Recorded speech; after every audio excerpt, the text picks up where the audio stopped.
പൊതുകുളത്തിൽ കുളിക്കുകയായിരുന്ന 15ഓളം യുവാക്കൾ പോലീസിനെ കണ്ട് ഭയന്നോടി. കുടിവെള്ള പദ്ധതിക്കായി തയ്യാറാക്കിയ ജലസംഭരണിയിൽ നിരന്തരം ആളുകൾ കുളിക്കാൻ തുടങ്ങിയതോടെ നാട്ടുകാർ പോലീസിൽ വിവരമറിയിക്കുകയായിരുന്നു.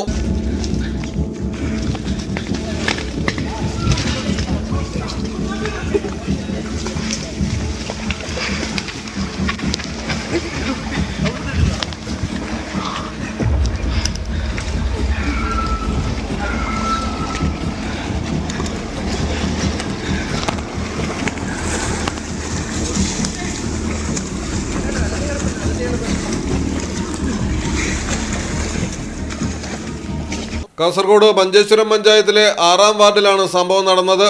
ഓടിയവരെല്ലാം കർണാടക സ്വദേശികളാണ്. മഞ്ചേശ്വരം ബ്ലോക്ക് പഞ്ചായത്താണ് കുടിവെള്ള വിതരണത്തിനായി കുളം നിർമ്മിച്ചത്. ഇൻസ്റ്റാഗ്രാമിൽ കുളത്തിന്റെ ദൃശ്യങ്ങൾ ആരോ പങ്കുവച്ചതിന് ശേഷമാണ് വിവിധയിടങ്ങളിൽ നിന്ന് ആളുകൾ കുളിക്കാനായി എത്തിക്കൊണ്ടിരുന്നത്. നാട്ടുകാർ ആദ്യമൊക്കെ എതിർപ്പ് പറഞ്ഞെങ്കിലും വകവയ്ക്കാതെ വിശാലമായ കുളി അങ്ങനെ തുടരവെയാണ് പോലീസ് ഇടപെട്ടത്.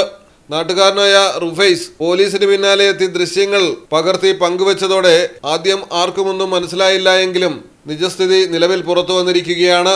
Malayalam television Kasaragod. MX wedding centre 22 വർഷത്തെ പാരമ്പര്യവുമായി വളാഞ്ചേരി കോഴിക്കോട് റോഡിൽ. വളാഞ്ചേരിയിലെ ഏറ്റവും വലിയ bridal showroom. MX wedding centre Valanchery, Pattambi, Koottanad, Koppam and Kecheri.